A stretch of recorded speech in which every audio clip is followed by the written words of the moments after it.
Assalamualaikum warahmatullahi wabarakatuh. Kembali lagi bersama saya Khairunisa di sini, siap menemani sahabat Jemari dalam program podcast Jemari Sakato tentunya. Dan seperti biasa, kali ini kita akan membahas tema yang menarik dan masih seputar mungkin kebencanaan ya, tapi ini berdasarkan perspektif yang berbeda, tentunya dengan pakarnya. Sudah kita hadirkan langsung di studio podcast Jemari saat ini. Langsung saja, halo, selamat datang Pak Dr. Irwan MSI. Selamat datang kembali Bu Anissa. Iya. Perkenalkan, nama saya Irwan. Iya. Saya merupakan salah satu status program Magister Studi Humanitas dan dosen di Pendidikan Sosiologi, Iya, Pak. Universitas PGRI Sumatera Barat. Salam kenal juga, Iya. Bu Anissa. Salam kenal Pak, tapi jangan panggil Bu Pak. Oh iya, Mbak ya? Iya, boleh. Nisa juga boleh. Oh, Nisa boleh juga. Karena aduh merasa mungkin sahabat Jemari sudah tahu ya, Iya. bahwa pada hari ini kita akan membahas tentang sosiologi kebencanaan. Mungkin lebih kepada penerapan modal sosial media sosial dengan resiliensi. Nah, mungkin sebelum kita bahas jauh nih ya Pak Irwan ya, terkait tema yang ada pada hari ini, mungkin barangkali Pak Irwan bisa nih, tadi udah menyebutkan sedikit terkait ini ya, sekarang lagi menjadi sibuk dosen mengajar di sosiologi, pendidikan sosiologi Ugrisba. Namun mungkin ada kesibukan lain, mungkin barangkali bisa disampaikan sama teman-teman, lahir di mana, kemudian hobi barangkali bisa juga Pak, hobinya apa, terus kesibukannya apa. Oke, terima kasih Bu Anissa. Panggil Ibu saja ya. Iya, nggak apa-apa. Lebih nyaman saya Ibu lagi. Oke, siap. Oke, kalau saya dosen di program Magister Studi Humanitas dan juga dosen di Pendidikan Sosiologi, tentunya di Ugrisba, Universitas PGRI Sumatera Barat. Nah, kalau ingin tahu, kalau S1 saya di Ugrisba, dulu namanya STKIP, sekarang udah berubah ya. Kemudian S2 saya di Sosiologi juga di UNAN, dan S3 saya di IPB.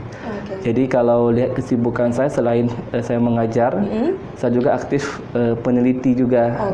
Peneliti di bidang sosiologi, yang sekarang saya fokus kepada sosiologi ekonomi, kemudian sosiologi perubahan sosial, sosiologi kebencanaan, kemudian sosiologi digital. Makanya kemarin kita menghubungkan beberapa kajian terkait dengan sosiologi ini, terutama sosiologi kebencanaan. Itu merupakan disertasi saya, Bu. Jadi kebencanaan, sosiologi digital, yang paling utama di tulisan saya ada sosiologi nafkah, sebenarnya ada disebut dengan sosiologi ekonomi. Jadi saya sangat dekat dengan sosiologi kebencanaan, sosiologi digital, dan sosiologi ekonomi, termasuk sosiologi perubahan sosial. Jadi ini ya Pak ya, emang fokusnya emang dari S1 sampai S3-nya emang terkait sosiologi. Dan saat ini lebih difokuskan lagi lebih ke kebencanaan, ekonomi, dan digital. Menarik sekali Pak, ini karena ini benar-benar lokusnya Bapak. Makanya kita pengen menggali secara dalam lah terkait sosiologi kebencanaan. Karena seperti yang kita ketahui ya Pak ya, latar belakang dari Indonesia itu sendiri bisa dikatakan dia berada dalam kawasan Ring of Fire gitu. Bahasanya tuh artinya memang berada di kawasan yang dilalui oleh pegunungan api dunia lah.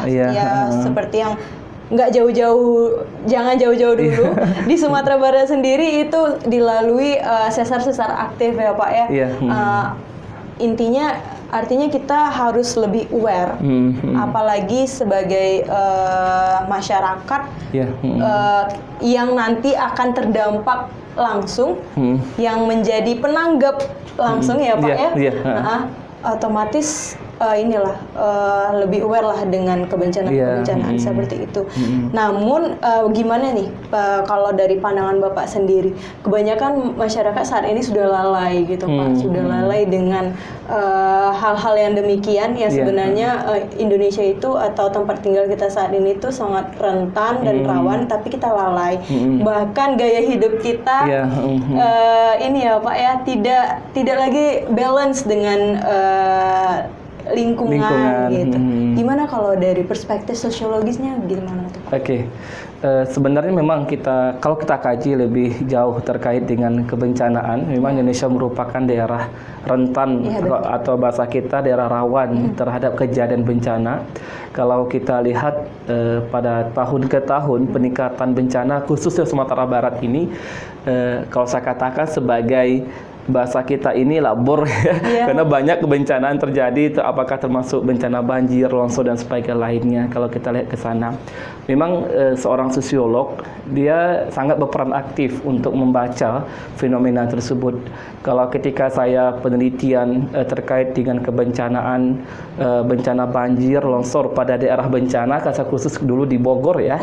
Nah, bukan persoalan teknik lagi kita bicarakan, yang lebih banyak kita bicarakan, tetapi bagaimana persoalan tentang perilaku manusia, terutama tentang sebuah kesadaran dan partisipasi manusia terhadap sebuah kejadian.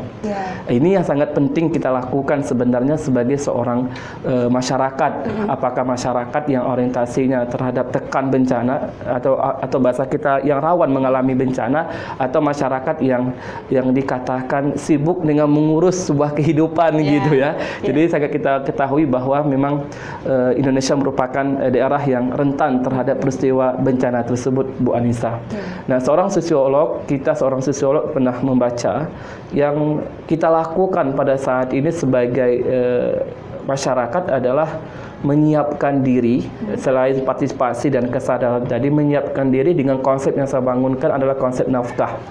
Jadi, kenapa demikian?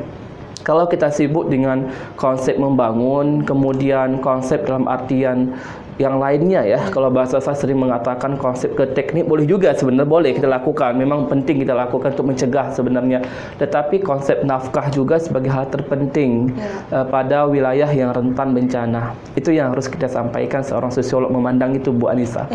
Nah, di samping itu juga, di samping kekuatan, kesadaran, partisipasi dan nafkah, penting juga untuk menyadarkan dalam aspek kekuatan modal. Dalam ini adalah modal sosial masyarakat ya, yang berkaitan bagaimana masyarakat saling membantu, saling, kalau bahasa kita, tolong menolong antara satu dengan yang lain gitu.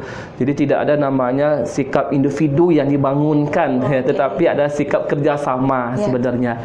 Dan itu telah dibangun seorang tokoh sebenarnya seperti Futna, Fukuyama, Walcott, itu merupakan tokoh-tokoh yang berperan aktif ya, membaca tentang fenomena untuk menghubungkan bahwa daerah yang rentan bencana, bagaimana kekuatan modal sosial itu semakin tinggi sebenarnya, dan yang hari ini sudah dihubungkan dengan berbagai macam media dan sebagainya lainnya, Bu Anissa. Silakan.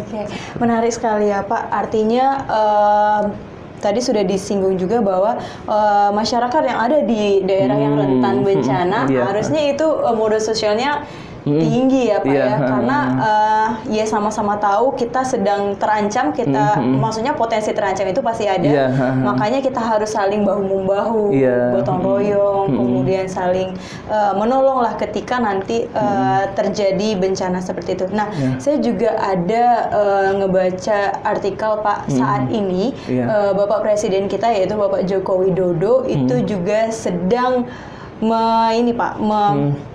perkenalkan di dunia internasional di sana bahwa berinvestasi di tingkat lokal dan memberdayakan yang paling beresiko itu sangat diutamakan. Dalam artian peran modal sosial ini tadi, gitu Pak. Benar. Peran modal sosial ini yang ditonjolkan dalam ya implikasi kehidupan apalagi di wilayah yang rentan bencana. Jadi menurut Bapak emang modal sosial itu ya, Bu Anissa, memang penting ya. Penting kalau kita bahas tentang bencana, penting juga kalau kita bahas tentang masyarakat. Dari awal tadi kita udah katakan bahwa Indonesia merupakan wilayah rentan.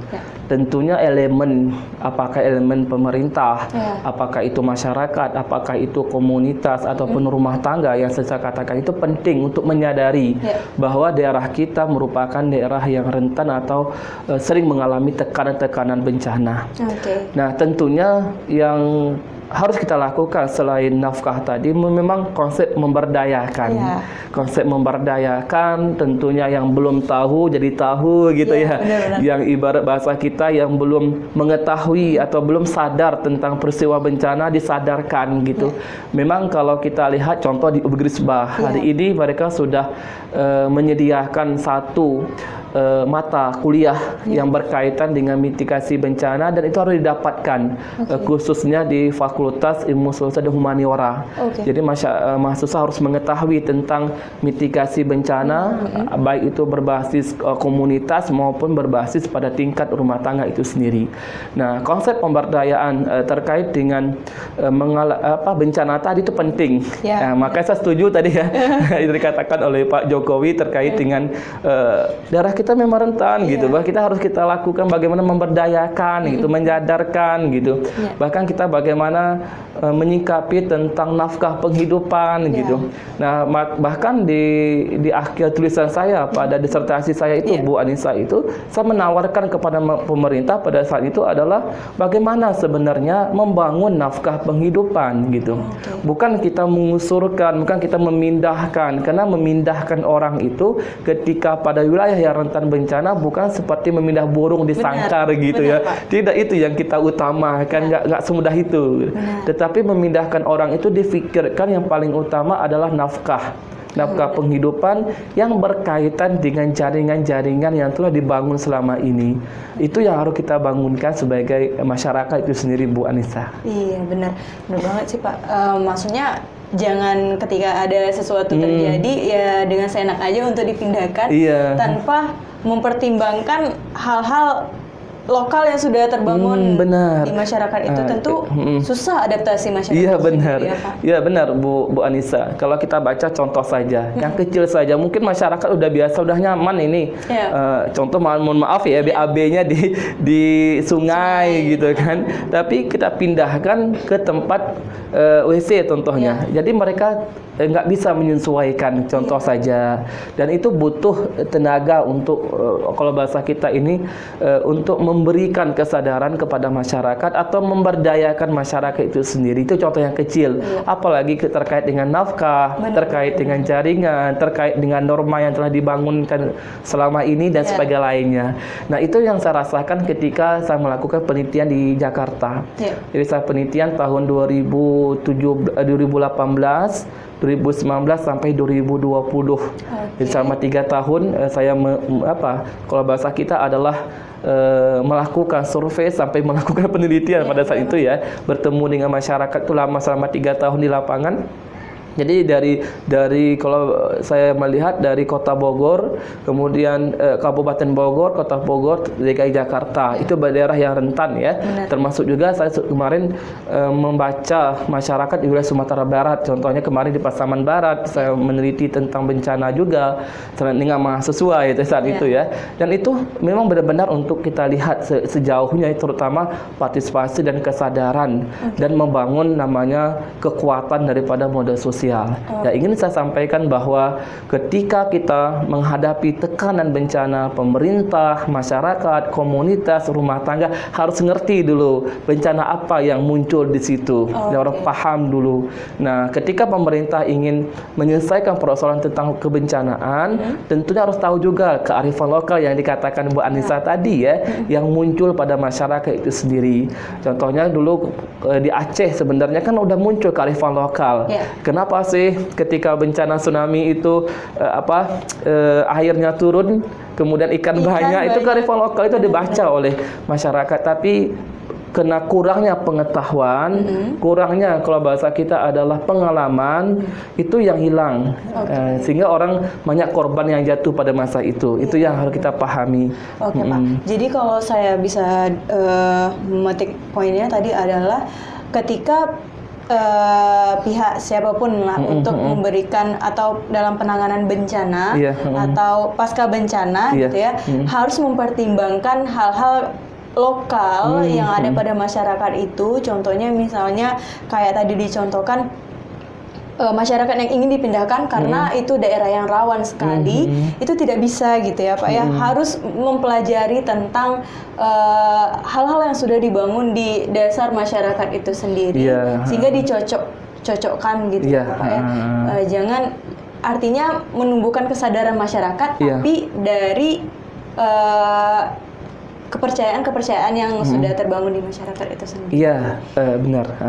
Jadi kalau kita bicara tentang masyarakat ini luar biasa ya, rumitnya itu, kompleks persoalan yang terjadi gitu kan. Kenapa? Karena setiap orang memiliki pemikiran, kemudian cara pandang. Kalau bahasa seorang sosiolog, cara paradigmanya berbeda. Baik itu pada tingkat lokal hingga kepada tingkat yang dikatakan negara yang tinggi. Kalau bahasa kita sering mengatakan mulai pada tingkat mikro, meso hingga pada tingkat makro berbeda pandangan gitu. Nah, tentunya peran aktif dari berbagai elemen.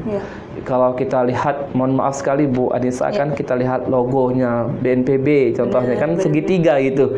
Itu bermakna sebenarnya bahwa kenapa segitiga? Penanganan bencana tidak bisa dilakukan satu unsur, satu pihak saja, tapi butuh semua pihak untuk menangani atau bahasa kita menyelesaikan persoalan tentang kebencanaan.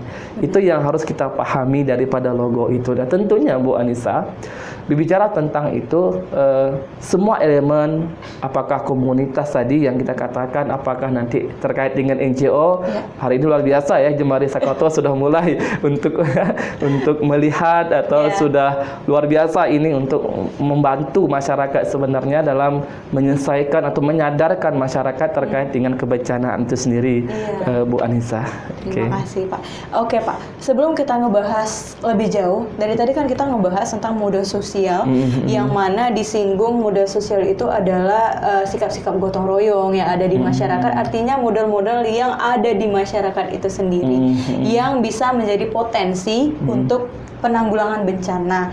Nah, mungkin sedikit Pak, izin saya bacakan menurut Putnam. Tadi sudah Bapak singgung juga.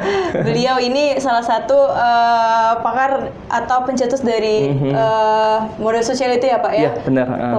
Pemikiran beliau terkait modal sosial, dia mengatakan bahwa wujud modal sosial itu adalah wujud dari norma, nilai, kepercayaan dan jaringan yang timbul pada masyarakat sebagai koordinasi dan kerjasama. Nah, jadi kalau menurut Putnam ini, pilar utama dari modal sosial itu adalah jaringan yang muncul mengakibatkan interaksi dan komunikasi ya Pak ya, sehingga adanya rasa saling percaya yang ada di masyarakat.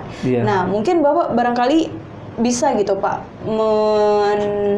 memberikan contoh atau terkait dari definisi modal sosial ini, yang mana kita tadi sudah singgung ada norma, nilai, kepercayaan dan jaringan. Bentuk-bentuknya seperti apa itu Pak? Berbicara tentang modal sosial, tentunya kita akan berbicara tentang bagaimana kekuatan atau hubungan, atau bahasa kita sering saya mengatakan bagaimana masyarakat itu memunculkan kolaborasi yang tinggi antara satu dengan yang lain. Nah, kalau bahasa daripada seorang tokoh sosiolog juga itu sangat menarik kajiannya, dia membangun namanya teorinya patron sama klan. Jadi ketika kita menghadapi tekanan bencana itu seperti ada beradik saling membantu gitu, saling bekerja sama, saling menguatkan antara satu dengan yang lain.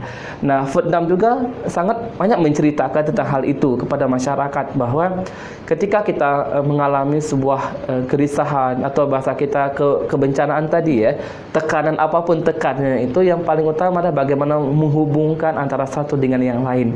Dalam konsep kerjasama, dalam konsep hubungan sosial, dalam konsep relasi sosial dan sebagainya itu. Putnam cerita ke sana.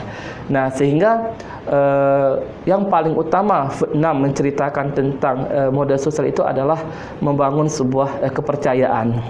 Ini yang harus kita pahami. Membangun namanya kepercayaan ini susah ya. Susah menyaringkan kepercayaannya itu. Nah, berbicara tentang kepercayaan masyarakat ketika dia menghadapi tekanan bencana, maka bagaimana informasi yang disebarkan tadi itu mengandung unsur kepercayaan. Oke. Jadi itu mengandung, saya sering katakan karena di buku saya itu mengkaitkan antara model sosial sama media sosial. Iya. Mengkaitkan itu. Jadi ketika kita menyebarkan sebuah informasi itu informasi akurat. Iya, benar. Jadi bagaimana masyarakat menerima sebuah informasi itu benar-benar bisa dipercaya. Iya. Makanya di daerah Ciliwung itu ketika saya melakukan penelitian yang membangun namanya grup media sosial, tetapi memang grup itu mengandung antara pemerintah, komunitas. Di sana itu saya meneliti sekitar 89 komunitas, ya. Kemudian dengan masyarakat lokal. Sehingga informasi yang salah itu bisa disaring, gitu. Itu yang nilai kepercayaan dibangunkan. Itu sama informasi dan konteks informasi, gitu. Nah, dalam konteks mungkin memberikan dalam bantuan dan sebagainya yang kita bicarakan tadi, itu sebenarnya harus, kalau bahasa kita itu memperkuatkan konteks kata Vietnam jaringan sosial. Dalam konteks ini adalah masyarakat tidak bisa hidup sendiri, gitu. Mereka tidak bisa hidup dalam konteks, oh udahlah saya hidup sama RT ini saja, RW ini nggak bisa seperti itu. Tetapi mereka harus banyak membuat relasi, membuat sebuah jaringan kata Vietnam itu. Nah, jaringan yang dilakukan mulai pada tingkat rumah tangga, pada tingkat lokal, kalau bahasa kita ya, pada tingkat rumah tangga antara tetangga satu, tetangga lain, saling ketergantungan itu informasi, sampai kepada tingkat pemerintah, sampai pemerintah. Kenapa demikian? Karena menyelesaikan persoalan kebencanaan tidak bisa sendiri. Benar.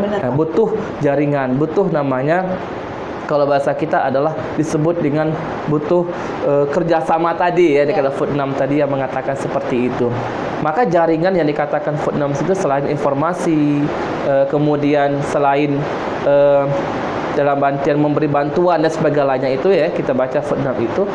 Enggak itu saja, tetapi bagaimana menyadarkan, mengikut sertakan dalam konteks partisipasi. Kalau dulu kami membangun namanya sekolah bencana, pendidikan sekolah aman bencana di Bogor. Saya merupakan fasilitator pada masa itu. Jadi kita bahkan didukung oleh pemerintah Kota Bogor dengan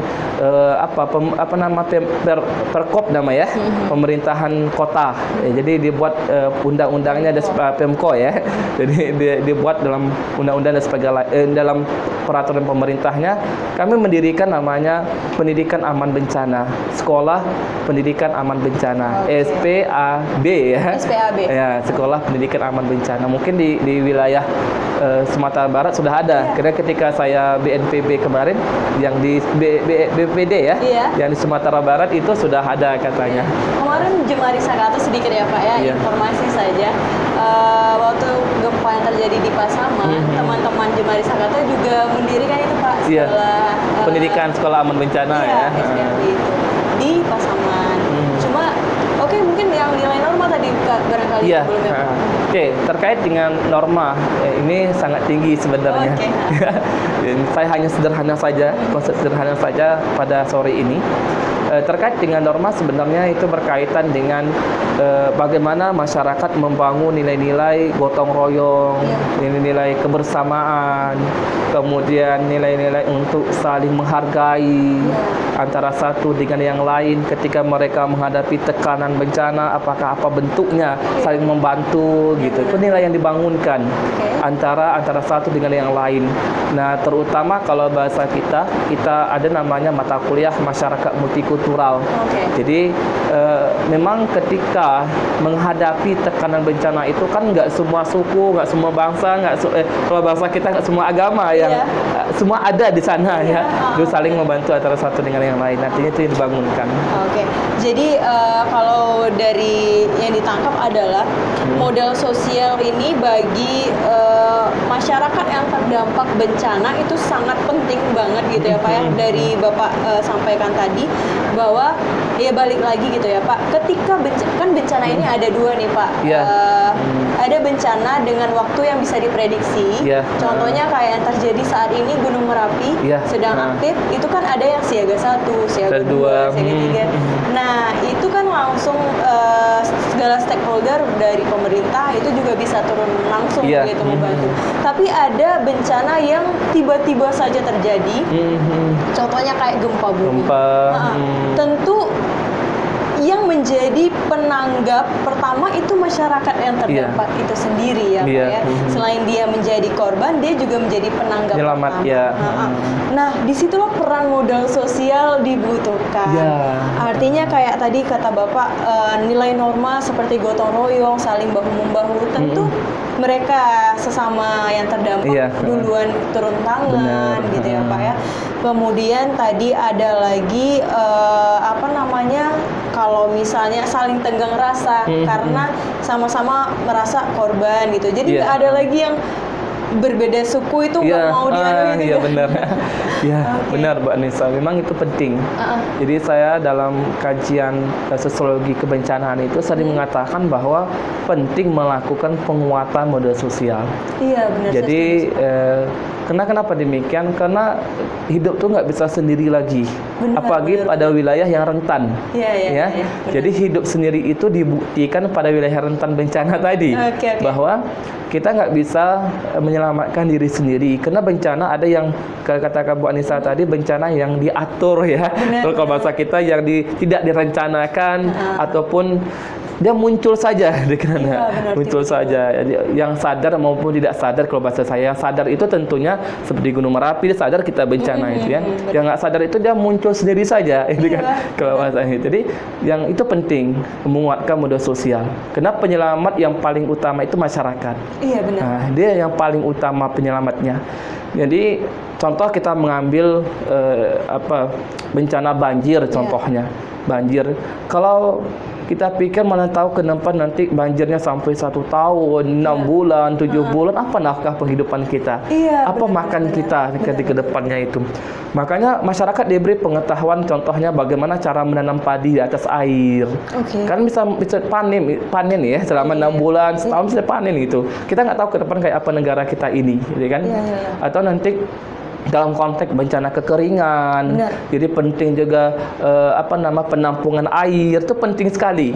Jadi masyarakat wilayah kota yang saya risaukan pada hari ini, kena punya itu, tapi rumah-rumah yang nggak punya, mana tahu nanti suatu saat kekeringan kita, maka bak air itu yang besar itu ya, kenapa orang dulu di rumahnya ada bak air, itu tujuannya itu untuk menampung, kalau bahasa kita ada penampung air bersih, air hujan penampung air hujan, namanya penampung air hujan gitu kan. Itu penting sebenarnya ketika kita mengalami namanya tekanan bencana itu sendiri. Setuju sih Pak. Saya setuju dengan yang tadi itu. Disitulah adanya perbedaan antara daerah yang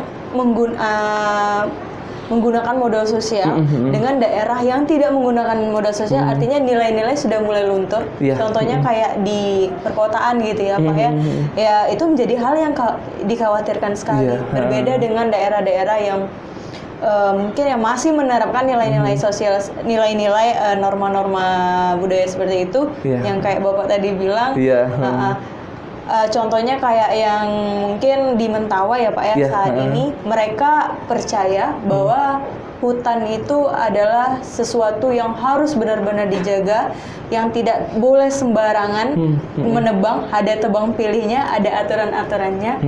Nah, itu juga merupakan salah satu nilai yang masih diterapkan oleh masyarakat lokal untuk balance nih kehidupan antara lingkungan dan juga kehidupan kebutuhan mereka. Oke Pak, barangkali nanti kita bahas lebih jauh lagi. Ini masih ada media ya Pak, media sosial belum kita bahas ya, sahabat Jemaria. Barangkali kita break dulu sebentar, kita ngopi. Oke, kembali lagi sahabat Jemari bersama saya Nisa dan juga Pak Irwan di sini yang masih membahas terkait sosiologi kebencanaan, spesialisasinya di media sosial, modal sosial, dan juga resiliensi. Nah, tadi kita udah ngebahas banyak ya Pak ya, terkait modal sosial. Mungkin kalau misalnya sahabat Jemari pengen lebih detailnya lagi, bisa baca buku-buku yang ditulis oleh Pak Irwan yang sudah ada di website Google Scholar, juga sudah ada ya Pak ya. Nah, namun sekarang kita mungkin pengen nih karena kita sekarang lagi di zaman digitalisasi banget Pak. Iya, benar. Yang nggak bisa kita pungkiri untuk tidak terlibat, kita harus mau nggak mau juga beradaptasi dengan itu. Karena ketika kita mencoba untuk tidak mengikuti, kita bahkan tertinggal jauh. Dan sekarang sudah kita ketahui bahwa banyak sekali media sosial, mulai dari YouTube seperti yang kita lakukan sekarang, kemudian ada juga media-media sosial lainnya. Nah, itu sangat baik dimanfaatkan dan sangat berpeluang untuk pemberian informasi yang baik tentunya ya Pak ya. Nah, sekarang namun ini Pak, banyak juga nih Pak antara pro dan kontra juga nih dalam pemanfaatan media sosial. Saat ini apalagi anak-anak muda saat ini ada yang memanfaatkannya dengan bijak, namun tidak sedikit juga dalam pemanfaatannya itu malah menyalahgunakan. Malah ada yang penyebaran hoax atau pemberian informasi yang tidak jelas atau tidak akurat seperti itu, sehingga menyebabkan konflik-konflik sosial yang tidak diinginkan di kalangan masyarakat. Namun dari Bapak sendiri, bagaimana dalam pandangan Bapak tentang pemanfaatan media sosial, mungkin lebih tepatnya dengan kebencanaan gitu Pak, dalam penanggulangan kebencanaan, gimana? Oke, terima kasih Bu Anissa. Ini menarik ya, menarik kajiannya ini terkait dengan kita membangun ya, namanya sosiologi digital. Jadi dalam konsep Moskow tahun 2007. Jadi konsep yang dibangun Moskow itu memang digital itu, kalau bahasa kita apakah terkait dengan media sosial dan sebagainya, jangan kita anggap itu hal yang negatif. Akan memunculkan sebuah konflik. Dalam bahasa saya, ternyata dari riset saya lakukan selama ini, media sosial itu bahkan bisa menguatkan model sosial masyarakat.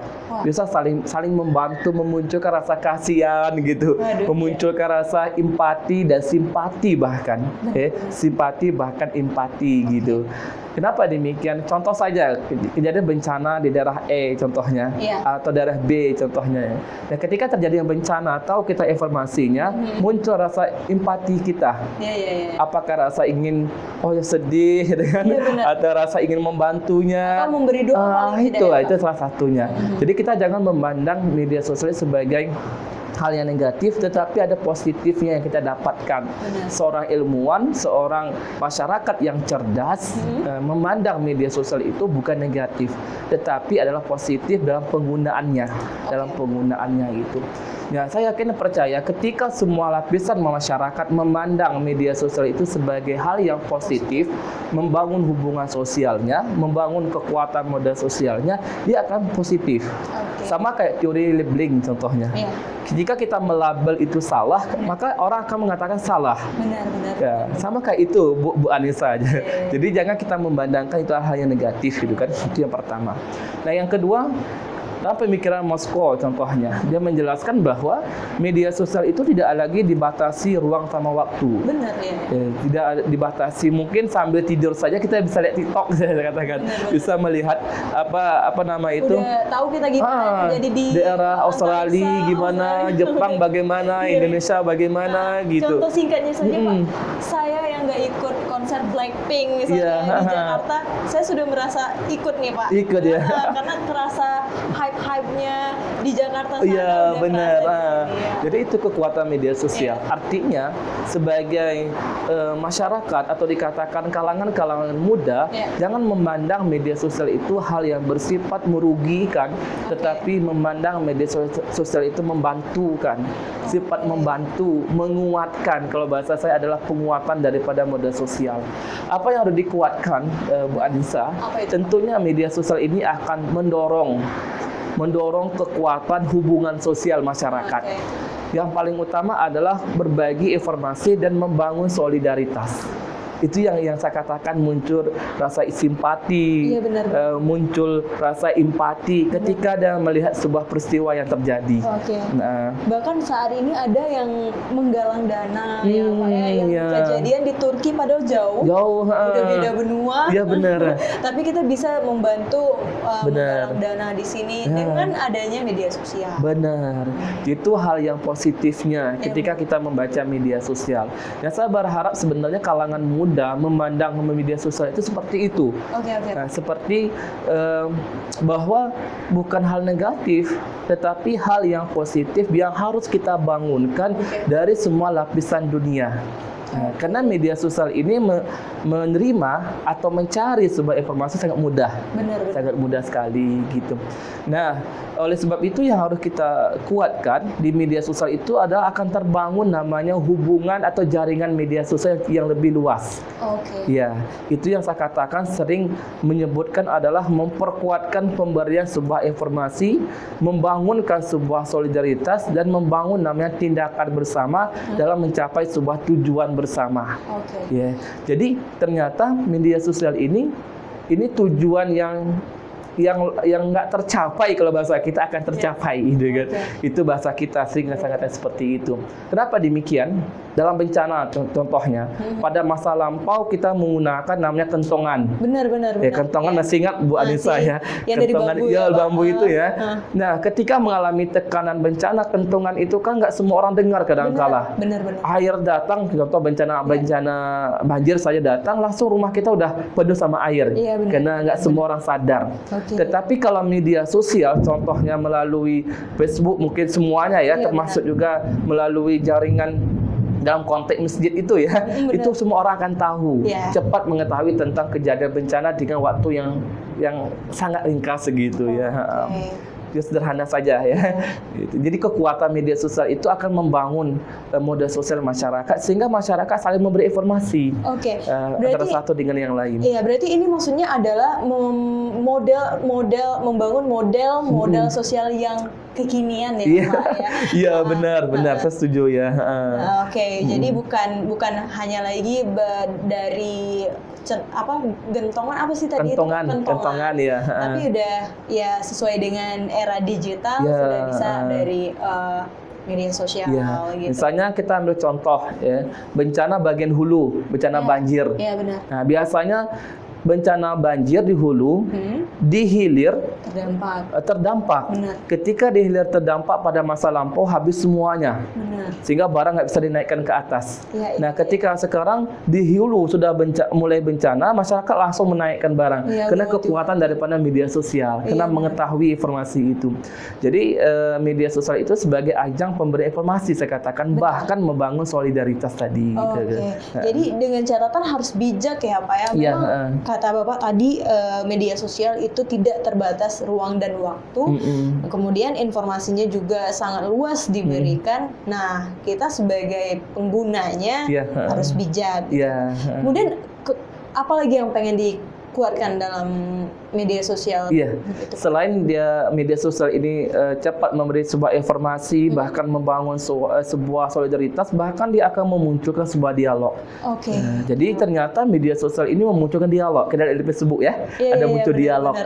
Kalau di Instagram muncul dialog. Terutama kalau di WA itu kan memuncul dialog tentang bencana. Contohnya pengetahuan kita menangani bencana. Bukan hanya konten saja gitu. Bukan. Artinya dalam satu arah aja, tapi sudah dua arah. Dua arah, artinya dia memunculkan apa? Memuncul dialog. Iya, benar. Jadi media sosial itu bukan negatif, tapi memunculkan dialog yang positif dalam menangani bencana. Konteks ini bencana hari ini ya, Bu Anissa. Itu yang kita lakukan. Sehingga apa? Pengurangan risiko bencana, bahkan penyelamatan, bahkan pemulihan bisa dilakukan. Saya memberi sebuah contoh ya, yang sederhana saja pada masa lampau gitu. Nah, ketika terjadinya bencana pada masa lampau, pemberian bantuan cukup lama. Benar. Kenapa lama? Karena nggak tahu informasi. Jangan pikir uang dulu ya. Tidak tahu informasi terjadi bencana gitu kan. Lama banget, bahkan seminggu 2 minggu baru dapat bantuan, bahkan sampai sebulan baru dapat bantuan pada masa lampau. Sekarang enggak. Jadi bencana hari ini mungkin sore langsung orang datang. Atau hari ini jadi bencana mungkin 3 jam 4 jam langsung datang. Komunitas turun gitu. Ini kekuatan daripada media sosial. Contoh Jemalis Kato kan, langsung turun ke lapangan. Artinya apa? Itu kekuatan daripada media sosial. Bahkan semua lapisan masyarakat mengetahui terjadi bencana. Jangan kita mengambil hal negatifnya, tetapi hal yang positifnya gitu. Jadi ya itu lagi ditekankan, berarti tadi menguatkan adanya pemberian informasi, dialog ya, kemudian dialog, dan ada lagi penyelamat. Nah, penyelamat ini maksudnya gimana? Contoh tadi yang saya katakan tadi ya. Itu saya katakan itu penyelamat. Bahkan media sosial sebagai penyelamat kita ketika menghadapi tekanan bencana. Misalnya mengetahui jumlah yang korban, kita mengetahui cepat berapa jumlah yang hilang gitu.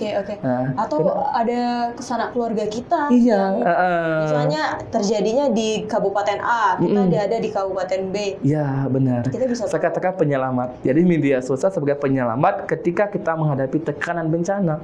Jadi dalam hal ini contoh dalam sosiolog dikatakan sebagai kutub penyelamat gitu. Kutub penyelamat gitu kan. Jadi dikatakan sebagai penyelamat ke media sosial ini. Berarti ya yang diperkuat itu ada 3 tadi ya Pak, 3 poin tadi. 3 poin tadi.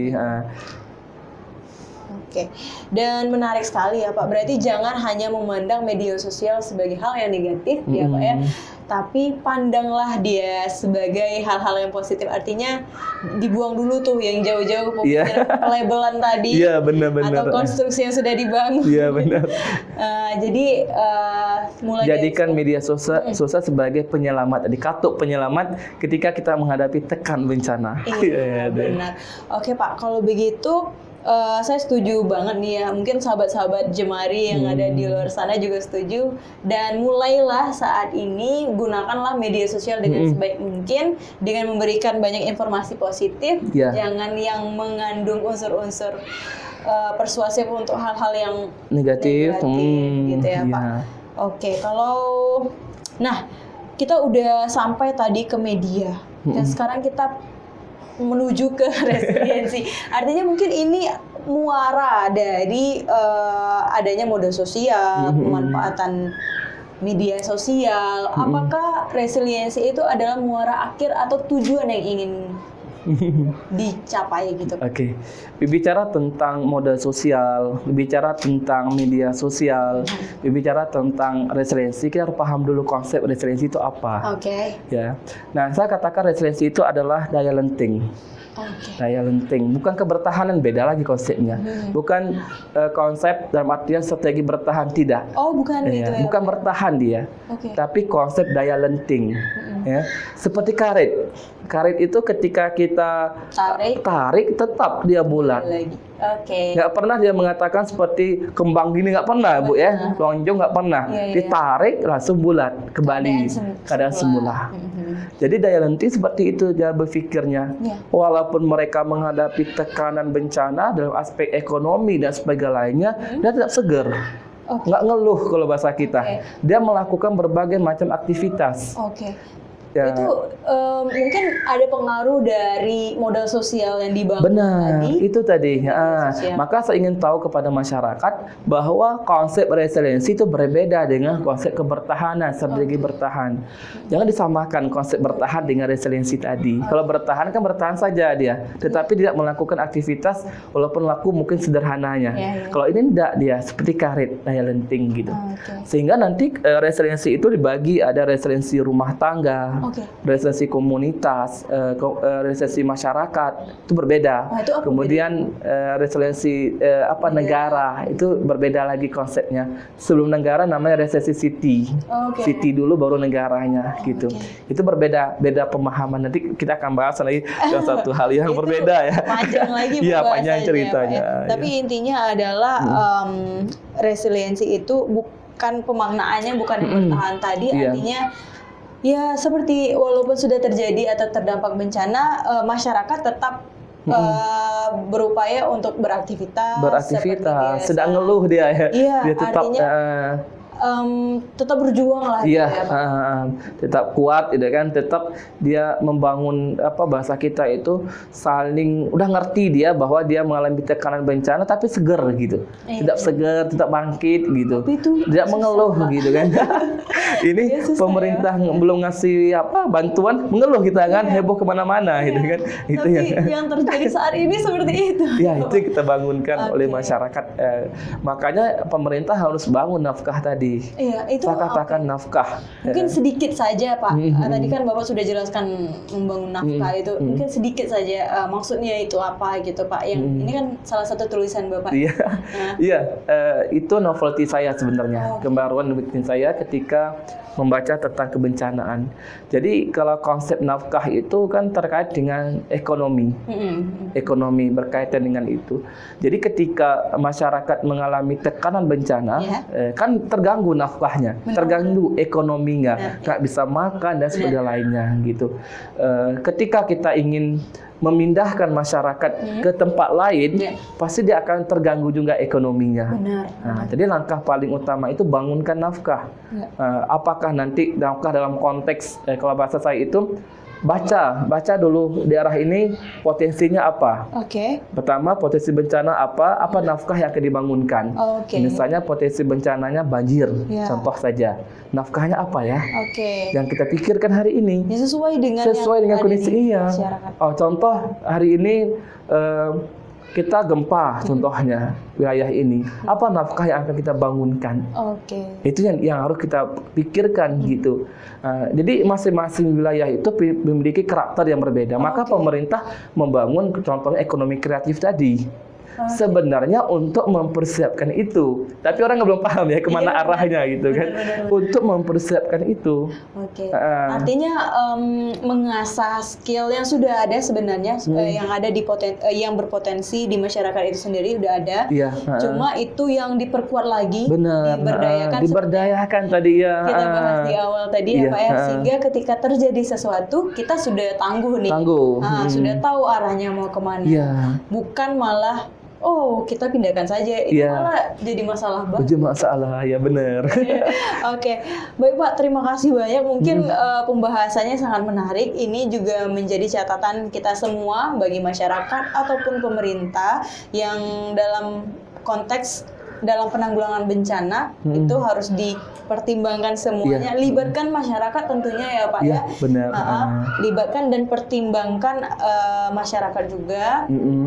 Dan intinya itu tadi penerapan media sosial dan jangan tinggalkan media sosial. Iya benar. Jadi mungkin di akhir ini saya ingin menyampaikan kepada kita bersama bahwa daerah yang rentan mengalami bencana ini yang harus kita bangun sebagai pemberdaya atau sebagai pemerintah atau sebagai apapun, bangunkah kekuatan daripada modal sosial masyarakat itu sendiri.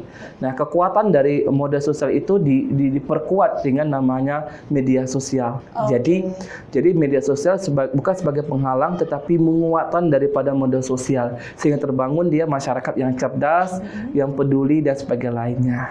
Gitu Bu Anissa. Terima kasih Pak atas waktunya, kesempatannya juga yang mungkin barangkali Pak Irwan ada kesibukan lain tapi masih menyempatkan waktunya untuk ini ya Pak ya, berbagi informasi bersama Jemari saat ini. Dan kembali lagi sahabat Jemari, sekali lagi terima kasih Pak. Kita akan ngebahas hal-hal yang menarik lainnya tentu di tema-tema yang tidak kalah menarik dari hari ini dengan narasumber yang menarik juga. Kalau begitu jangan lupa sahabat Jemari subscribe channel YouTube kita yaitu Jemari Sakato dan juga ikuti berbagai media sosial kita lainnya seperti di Instagram yaitu @jemari.sakato, kemudian Facebook kita juga di Jemari Sakato dan website kita jangan lupa di www.jemarisakato.org. Nah, kita bakal bertemu kembali dengan hal-hal menarik lainnya. Langsung saja, saya Khairunisa. Mohon maaf jika ada salah kata yang tidak berkenan. Dan juga narasumber kita hari ini. Saya Irwan dari Ubgrisba ya. Terima kasih kepada Jemari Sakato telah mengundang saya hari ini. Mudah-mudahan ini kekuatan yang luar biasa membangun silaturahmi. Terima kasih. Terima kasih. Langsung saja kita tutup perjumpaan kali ini. Wabillahi taufiq wal hidayah. Wassalamualaikum warahmatullahi wabarakatuh.